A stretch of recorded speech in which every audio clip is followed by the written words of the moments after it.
مگر جلد ہی اس نے یہ خیال ترک کر دیا، کیونکہ وہ پورے ثبوت کے ساتھ اس بات کو گروپ کے دیگر ممبران کے سامنے لانا چاہتا تھا، اور فی الحال وہ صرف ڈونا کی نگرانی کرنا چاہتا تھا، تاکہ وہ اسے قریب سے دیکھ کر اپنا یقین کر لے کہ یہ لڑکی وہی ہے جس کا حلیہ وکٹر نے بتایا تھا۔ ہو سکتا ہے کہ ہیئر سلون کے مالک کو غلط فہمی ہوئی ہو، یا پھر وکٹر نے ہی حلیہ بتانے میں غلطی سے کام لیا ہو، لیکن اب مسئلہ تھا کتوں سے نپٹنے کا۔ وہ اچھی طرح جانتا تھا کہ یہ کتے انتہائی خطرناک اور خونخوار ہوں گے، اور اگر اس سے معمولی سی بھی غفلت ہوئی تو اس کی ٹکا بوٹی ہو جائے گی، اور اگر وہ انہیں مارنے کے لیے ریوالور کا سہارا لیتا تو تمام کوٹھی کے مکین جاگ پڑیں گے، اور پھر کوٹھی میں داخل ہونے کا مقصد ہی فوت ہو جائے گا۔ کافی دیر تک دیوار کے سہارے کھڑا وہ اس مسئلے پر غور کرتا رہا، اور پھر ایک ترکیب اس کے ذہن میں آ گئی۔ چنانچہ اس نے ایک بار پھر ادھر ادھر دیکھتے ہوئے ماحول کا جائزہ لیا، اور دوسرے لمحے وہ اپنی جگہ سے اٹھا اور اسپرنگ کی طرح اچھلا، اور اب وہ دیوار کے اوپر تھا۔ چند لمحوں تک وہ دیوار پر پڑا اندر کے ماحول کا جائزہ لیتا رہا۔ اس وسیع و عریض کوٹھی کے کمپاؤنڈ میں کتے گھومتے ہوئے نظر آ رہے تھے۔ وہ تیزی سے کمپاؤنڈ میں ادھر ادھر دوڑ رہے تھے۔ سالم نے اندازہ لگایا کہ کتوں کی تعداد کم از کم 5 ہے۔ خاصے بڑے اور خونخوار قسم کے کتے معلوم ہوتے تھے۔ سالم نے اپنی ترکیب پر عمل کرتے ہوئے وہیں دیوار پر بیٹھے بیٹھے اپنا اوور کوٹ اتارا، اور پھر وہ اوور کوٹ کو لیے نیچے کود گیا۔ اس کے گرنے سے ایک ہلکا سا دھماکہ ہوا۔ وہ دھماکہ بے حد ہلکا تھا، مگر نیچے دیوار کے ساتھ لمبی سی گھاس اگی ہوئی تھی، مگر اتنا دھماکہ بھی کتوں کی تیز سماعت کے لیے کافی تھا۔ کمپاؤنڈ میں گھومتے ہوئے کتے دھماکے کی آواز سنتے ہی ایک بار چونکے، اور پھر وہ پانچوں کے پانچوں بھونکتے ہوئے تیزی سے ادھر لپکے جدھر سالم پہلے سے ہی ان کے استقبال کے لیے تیار تھا۔ کتے اندھا دھند دوڑتے چلے آ رہے تھے، اور یہی چیز سالم کے لیے اچھی بھی تھی۔ اس طرح وہ بخوبی اپنی ترکیب پر عمل کر سکتا تھا۔ کتوں کے قریب پہنچتے ہی سالم نے اوور کوٹ بازوؤں سے پکڑ کر اپنے سامنے کی طرف پھیلا دیا۔ ایسا معلوم ہوتا تھا جیسے کوئی آدمی کوٹ پہنے کھڑا تھا۔ دوڑتے ہوئے کتے اس کے قریب آ کر ایک دم رک گئے، کیونکہ سالم نے کوٹ کو فضا میں ٹھہرایا ہوا تھا۔ اسے اچھی طرح علم تھا کہ کتے فطری طور پر ساکت چیز پر حملہ نہیں کرتے، اس لیے بری طرح بھونک رہے تھے۔ سالم نے اچانک قریب ترین کتے پر اوور کوٹ پھینک دیا۔ کتے نے اچھل کر ایک طرف ہٹ جانا چاہا، مگر بچنے کی بجائے وہ کوٹ میں لپٹتا چلا گیا، اور سالم کے خیال کے عین مطابق تمام کتے اس پر ٹوٹ پڑے۔ وہ شاید اسے کوئی آدمی سمجھے تھے۔ سالم کے لیے اتنا موقع کافی تھا۔ کوٹھی کی دیوار اور اصل عمارت کے درمیان کافی فاصلہ تھا۔ جب تک کہ کتے اس کوٹ کی ٹکا بوٹی کرتے، اس وقت تک وہ دور پہنچ سکتا تھا۔ چنانچہ اس نے کوئی لمحہ ضائع کیے بغیر عمارت کی طرف دوڑ لگا دی۔ کتوں نے ایک سیکنڈ کے لیے سالم کی طرف توجہ کی، مگر پھر وہ دوبارہ کوٹ کی طرف متوجہ ہو گئے، کیونکہ وہ اپنے ایک دشمن سے نپٹنے کے بعد ہی دوسری طرف متوجہ ہوتے تھے۔ اور سالم نے کتوں کی اس نفسیات سے فائدہ اٹھایا تھا۔ جس اسپیڈ سے سالم نے اس وقت دوڑ لگائی تھی، اگر وہ اس اسپیڈ سے اولمپک کے میدان میں دوڑتا تو یقیناً دنیا کی تیز ترین دوڑ کا نیا ریکارڈ قائم ہو جاتا۔ چند ہی لمحوں بعد وہ عمارت کے قریب پہنچ چکا تھا۔ قریب ہی برآمدہ تھا۔ وہ جھٹ سے برآمدے میں داخل ہو گیا۔ اس کے پیروں میں کریب سول موجود تھے، اس لیے آواز کے پیدا ہونے کا سوال ہی پیدا نہیں ہوتا تھا۔ پھر کتوں کی تیز گھرراہٹوں میں اگر ہلکی سی آواز پیدا بھی ہو جاتی تو کون سنتا تھا؟ کتے ابھی تک شاید اس کوٹ کی ٹکا بوٹی کرنے میں مصروف تھے، کیونکہ ان کی گھرراہٹوں کی آوازیں سالم کے کانوں میں آ رہی تھیں۔ سالم برآمدے میں پہنچتے ہی تیزی سے ایک کمرے کی طرف بڑھا۔ اس نے قریب پہنچتے ہی کوٹ کی جیب سے ایک تار نکالی، اور دوسرے ہی لمحے اس نے دروازے کو ہلکا سا دھکا دیا، اور دروازہ بغیر کوئی آواز پیدا کیے کھلتا چلا گیا۔ کمرے میں مکمل اندھیرا تھا، اس لیے سالم تیزی سے اندر داخل ہوتا ہی اس نے سب سے پہلے کام یہ کیا کہ دروازہ بند کر دیا۔ اب وہ کم از کم ان خونخوار کتوں سے محفوظ ہو چکا تھا۔ واپسی کا خیال اسے ضرور آیا تھا کہ واپسی کے وقت پھر کتوں سے پالا پڑے گا، مگر اسے اس کی اتنی پرواہ نہیں تھی، کیونکہ واپسی میں وہ ریوالور بھی استعمال کر سکتا تھا کہ جب تک کہ مکین جاگیں وہ کوٹھی سے کافی دور جا سکتا تھا۔ چند لمحوں تک وہ کھڑا آہٹ لیتا رہا، پھر اس نے جیب سے پینسل ٹارچ نکالی، اور روشنی کی باریک لکیر میں اس نے کمرے کا جائزہ لینا شروع کیا، اور کمرے میں موجود فرنیچر سے اس کو اندازہ لگانے میں دیر نہیں لگی کہ یہ کمرہ ڈرائنگ روم کے طور پر استعمال ہوتا ہے۔ سامنے ایک اور دروازہ تھا جو کم از کم بند نہیں تھا۔ سالم تیزی سے اس دروازے کی طرف بڑھا، اور پھر جب وہ دروازہ کھول کر دوسری طرف گیا تو اس نے اپنے آپ کو ایک بڑے سے ہال میں پایا جس کے درمیان میں ایک بڑے کھانے کی میز موجود تھی۔ سالم سمجھ گیا کہ یہ پارٹی ہال ہے، ڈونا اپنے مہمانوں کی دعوت کے لیے اسے استعمال کرتی ہوگی۔ اسے ڈونا کی خوابگاہ کی تلاش تھی اور جلد ہی وہ وہاں تک پہنچنے میں کامیاب ہو گیا۔ ان کے ہال سے گزر کر جب وہ ایک کمرے میں پہنچا تو اس کے سامنے ایک بند دروازہ تھا اور جس کی درز میں سے ہلکی سی روشنی چھن کر آ رہی تھی۔ یقیناً خوابگاہ تھی، مگر کس کی؟ آیا ڈونا کی یا کسی اور کی؟ اس کا فیصلہ تو خوابگاہ میں داخل ہونے کے بعد ہی کیا جا سکتا تھا۔ چنانچہ اس نے یہاں بھی تار والا فارمولہ استعمال کیا اور پھر جب دروازے کو کھول کر وہ اندر داخل ہوا تو اس کا دل بلیوں اچھلنے لگا، کیونکہ سامنے شاندار مسیری پر ڈونا سو رہی تھی۔ ہلکی نیلی روشنی میں اور قیمتی لباس میں سوتی ہوئی وہ اس دنیا کی اور ہی مخلوق نظر آ رہی تھی۔ اس کا حلیہ بالکل ہو بہو اسی طرح تھا جس طرح وکٹر نے اسے بتایا تھا۔ وہ چند لمحوں تک مبہوت کھڑا خواب دیدہ حسن کو دیکھتا رہا اور پھر جب ڈونا نے کروٹ لی تو وہ چونک پڑا۔ اس نے تیز نظروں سے کمرے کا جائزہ لیا۔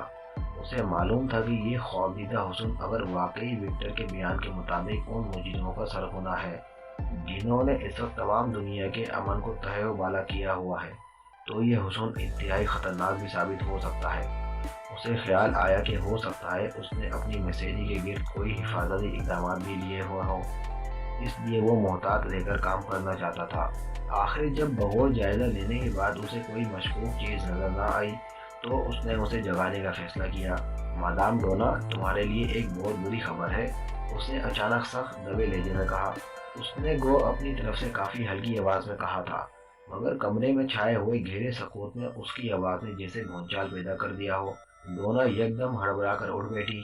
وہ آنکھیں پھاڑ پھاڑ کر سامنے کھڑے سالم کی طرف دیکھ رہی تھی، جو ہاتھ میں ریوالور پکڑے کھڑا معنی خیز انداز میں مسکرا رہا تھا۔ کیا بات ہے، کون ہو تم، اور اس طرح میری خوابگاہ میں گھسنے کی جرات تم نے کس طرح کی؟ پوری طرح سنبھلنے کے بعد اس نے تیزی سے میز پر لگے ہوئے بٹن کو دباتے ہوئے کہا۔ بٹن کے دبتے ہی کمرہ تیز روشنی سے منور ہو گیا۔ میں تمہارے لیے ایک بری خبر لایا ہوں، سالم نے ریوالور والے ہاتھ کو ہلکا سا جھٹکا دیتے ہوئے کہا۔ کیا مطلب؟ ڈونا نے حیرت بھرے لہجے میں سوال کیا۔